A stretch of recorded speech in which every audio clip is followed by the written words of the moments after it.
안녕하세요. 아이디어 컨설팅 연구소 아이디어 컨설턴트 유상소입니다. 오늘 아이디어 365 시간에 여러분들한테 소개할 아이디어 소스는 2014년도에 창업한 긴랩이라고 하는 회사를 소개할까 합니다. 깃랩, GITLAB, 깃랩이라는 회사입니다.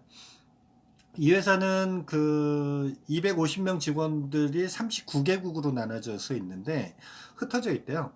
샌프란시스코 본사 사무실에는 작은 사무실이 하나 있는데 거기에는 공동 창업자인 시드 시브란지라고 하는 창업자 한 분만 출근을 한답니다. 나머지는 39개국 나라에 249명이 산재되어 있는 거죠. 그래서 그분들은 별도의 사무실이 있는 게 아니라 자신이 재택근무를 하는 거예요. 재택근무. 250명의 재택근무원을 가지고 있는 긴랩이라고 하는 회사인데 이 회사가 만드는 것은 프로그래머들이 필요로 하는 개발자들이 필요로 하는 소스 코드라고 하는 것이 있는데 그 소스 코드를 만들어서 공유해주는 소프트웨어를 개발하는 회사랍니다. 그래서 마이크로소프트라든지 뭐 구글이라든지 이런 IBM, 야후 이런 회사 많은 회사들이 이런 그 또 스타트업이나 이런 회사들이 이 회사의 이 솔루션을 이용한대요. 나사나 MS 알리바바 같은 회사들이 이것을 이용한답니다. 그리고 이 회사에도 또 투자도 뭐 한 500억이 넘는 돈을 투자를 했는데 2017년도에 넷플릭스라고 하는 브랜드 아시죠? 그러니까 영화 공유 서비스, 전 세계적인 글로벌적인 영화 공유 서비스인 넷플릭스라는 브랜드가 있는데 이 넷플릭스가 지금도 많이 그 바꿔놓고 있는 이 패러다임을 바꿔놓고 있는 그런 것들이 있는데 기업 문화가 저는 자세히 몰랐는데 넷플릭스의 기업 문화가 되게 근무 분야나 이런 기업 문화가 굉장히 창의적이라네요. 그런데 거기에 그 6년간 인재 영입, 그러니까 부사장을 맡았던 바비 그레이버라고 하는 분이 넷플릭스가 최고의 매력적인 회사인 줄 알았는데 자기가 틀렸다. 긴랩이 최고다. 라고 해서 긴랩으로 이직을 하는 그런 상황이 벌어졌다고 합니다.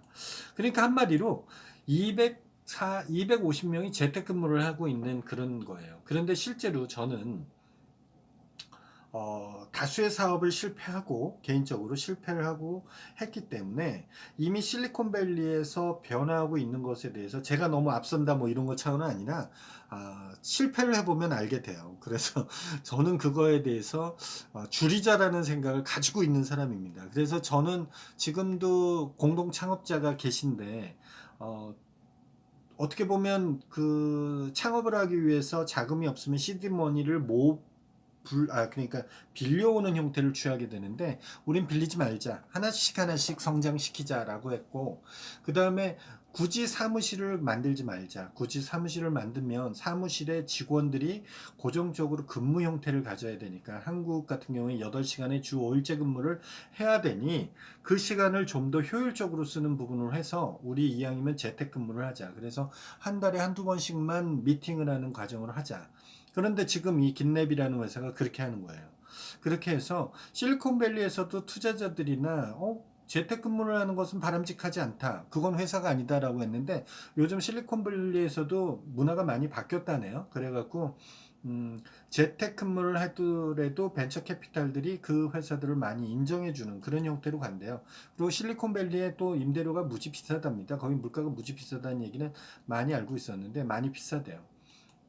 그러다 보니까 이런 것들을 좀 더 효율적으로 하는 것에 집중하는, 시너지를 내는 데 집중하는 이런 부분이 있는데, 그럼 39개국에 250명이나 되는 직원들이 산재에 있으면 그럼 프로젝트는 어떻게 하고 해야 되냐 이런 부분들이 있는데 당연히 소통에 관련된 문제가 생기겠죠.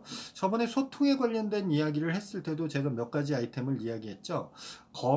산책 회의를 해야지 좀 더 회의에 창의적인 것들이 많이 나온다는 이야기도 전해드린 적이 있었고, 그 다음에 이제 1대1 매칭을 통해서 회사가 급성장을 하면 직원이 늘어나니까 그 급성장했을 때 서로 간에 코어가 안 되는 단점을 극복하기 위해서 무작위로 추첨을 해서 신청한 사람 중에 무작위로 잡아서 커피를 마시는 시간을 가지게 하면서 서로 간에 업무에 대한 롤도 파악하고 시너지도 창출하는 그런 무작위 커피에 대한 것도 하고 있는 사내 문화를 이야기 드린 적이 있었죠.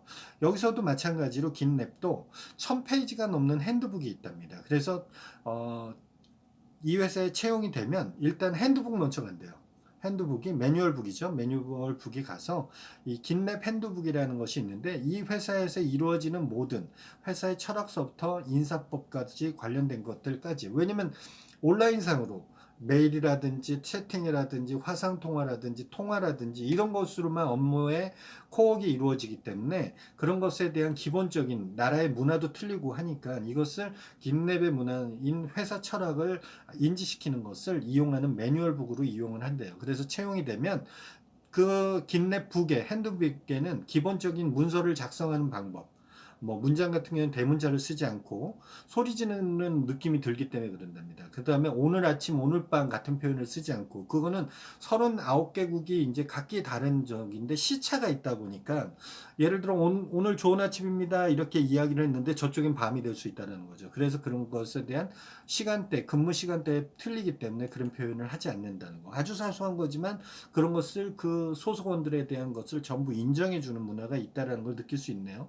그 다음에 이메일을 통해서 저거 할 때도 채팅은 방해가 될 수 있으니까 가급적 이메일로 소통을 하고, 시간 전략을 위해서 그냥 무의미한 인사는 생략하고, 제목은 내용 첫 문장에 복사를 해서 붙여놓고, 이메일을 받은 다음엔 즉시 답을 해줘서 확인이라든지 감사의 단어로 표현을 해야 된다든지, 화상 통화를 하면 3번 이상 이메일과 채팅을 주고받든지 문제 통화가 안 될 때 화상 통화로 한다든지, 용건이 있는 사람이 먼저 콜이라는 메시지를 던진다는 시그널이 있다든지, 무언가 프로젝트를 진행했을 때 감사 일사도 할 때도 채팅방에서 누구에 대해서 구체적으로 적으라고, CEO나 임원들에 대해서는 감사할 필요가 없다라는 것도 메시지로 언급을 했고, 모두한테 감사합니다라고 하는 것보다는 구체적으로 누구한테 감사하다라는 것을 명확하게 이렇게 쓴다라는, 다소 별거 아닌 것 같아도 확실히 적으라는 거죠. 멀리 떨어져 있고 다국적 문화를 가지고 있다 보니까 잡담을 장려한대요. 잡담을. 그래서 서로 간에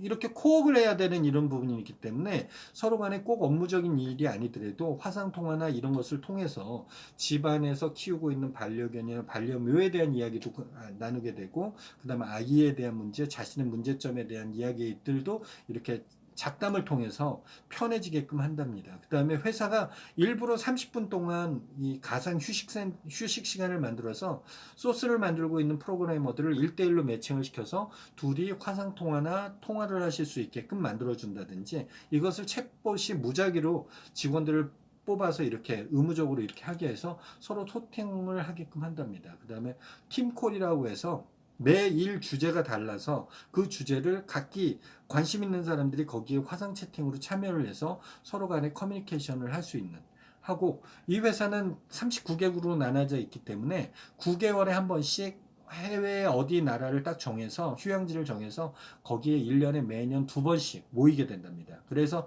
그때 모이는 직원들이 250명의 직원들이 다 모였을 때 서로 간에 얼굴도 보고 그간에 화상 채팅으로 하고 이런 통화했던 사람들이 얼굴도 보고 휴가 겸 이렇게 해서 한다니까 굉장히 이국적인 문화지 않습니까? 저는 앞에서도 서두에 말씀드린 것처럼 회사 사무실을 차려서 사람들이 거기에 모여야 된다는 것에 대해서는 좀 탈피하고 있는 사람이고, 성과만 이루어지면 된다라는 생각을 가지기 때문에 그 사람의 경력을 높게 선정하는 것도 있지만 업무를 할 수 있고 실적에 대한 평가만 명확하게 할 수 있으면 이런 어떤 매뉴얼을 만들어서 업무에 집중할 수 있게끔 이렇게 해주는 거 충분하다고 봅니다. 의례적인 인사, 이제는 시대가 바뀌었기 때문에 많이 필요하지 않은 것 같아요.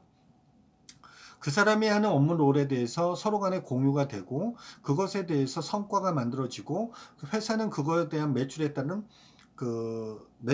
어떤 그 사람의 성과 보상을 해줄 수 있는 것만 된다면 회사가 기본적으로 가져야 될 건 다 가져가죠. 이회가 긴랩같이 저희도 1년에 한 번 정도는 성과를 냈든 안 냈든 한 번 해외여행을 가서 할 수 있는 무언가를 만들 수 있다면 그런 기회비용을 줄이면 되겠죠. 임대료라든지 보증금이라든지 거기에서 들어가는 공과자비들을 줄여서 여행을 갈 수 있다면 좀 더 효과적인 회사를 만들어내지 않을까 하는 생각을 가집니다. 저는 조만간에 만들 거예요. 여러분들한테 아컨 TV를 보시는 분들한테 많은 분들한테 보여드릴게요. 보여드리고 아마 직원들도 제 아컨 TV에서 공개 채용을 하지 않을까 하는 생각이 듭니다. 뭐 저희가 지금 준비하는 게 과일 정기 배송에 대해서 준비를 하고 있어요. 미리 알려드리면 과일 정기 배송을 해서 제가 원래 브랜드가 가락시장 유박사라는 게 있었어요. 그래서 가락시장 유박사로 카카오 스토리에서 물건을 과일을 판매를 해서 했었는데 요번에는 과일 정기 배송. 정기 배송은 제가 여러 번 서브스크립트 딜리버리라고 하는 카테고리에 대한 아이템을 여러 번 아이템을 이야기를 했기 때문에 아실 거예요.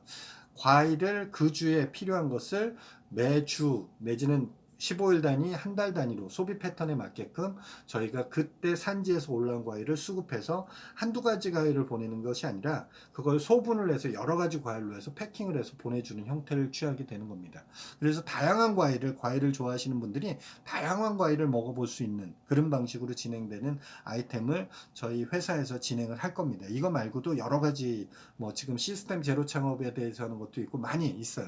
아이템 소스는 너무 많습니까? 너무 많습니다. 나중에 보세요. 제가 아이템을 판매하기도 할 겁니다. 아이템을 필요로 하시는 사람들한테 그 사람에 맞는 커스터마이징 된 아이템을 개발해서 판매도 할 겁니다. 시스템을 만들어서 사업을 할 수 있게끔 만들어주는 서비스에 대해서도 할 거고요. 또 아이디어를 필요로 하는 사람들은 다수의 많은 아이디어맨을 가지고 그 사람들을 위한 아이디어 소스도 만들어주는 비즈니스도 진행할 겁니다. 그때 저희들이 사무실에 모여갖고 다 하는 것이 아니라 어디든지 채팅과 자신이 편한 데서 결과물만 내놓으면 되는 겁니다. 꼭 CS를 하는데 사무실에 앉아서 꼭 전화를 받아야 됩니까? 자신이 편하고 있는 데서 얼마든지 처리할 수 있으면 얼마든지 가능한 시대가 되는 거 아닌가요? 그런 것들은 얼마든지 할 수 있습니다. 그건 시대가 바뀌는 거에 맞춰서 매칭을 같이 시켜주면 되는 거기 때문에 그거에 대해서는 너무 걱정할 필요가 없다고 생각합니다. 여러분들의 의견도 재밌는 아이디어나 의견도 아래 댓글로 참여를 해주시고요. 저하고 직접적인 소통을 하실 분들, 뭐 저도 뽑아주세요 하시는 분들이 미리 있을 수도 있겠죠. 지금은 아직 안 됩니다. 매출이 없어서. 그런데 어쨌든 그 저희가 준비해서 또 적합한 사람, 생각이 맞는 사람들하고 같이 일을 할 때 또 저하고 카톡이 돼 있으면 또 언제든지 되겠죠.